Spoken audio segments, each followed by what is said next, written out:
How to enable or disable incognito mode on YouTube.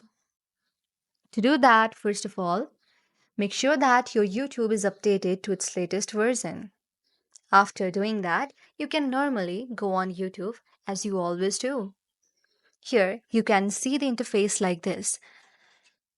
And here you can see on the down right section, there is your profile given. So when you tap on your profile, a new interface will occur.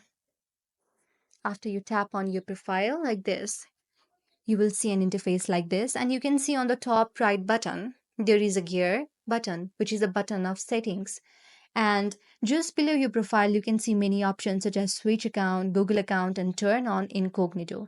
And yes, this third option will let you to turn the incognito mode on.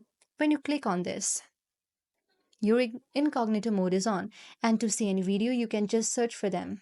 For example, if here we search for hello, then you can see the video like this. And to disable the incognito mode, what you can do is you can see on the down right section there is the incognito profile in your screen. And when you tap on it, you will see an interface like this. In the blue alphabet, you can see it's written turn off incognito. And when you tap on it, you will be seeing your original account. This is how you enable and disable the incognito mode. I hope this video helped you. If you like our video, please do subscribe the channel.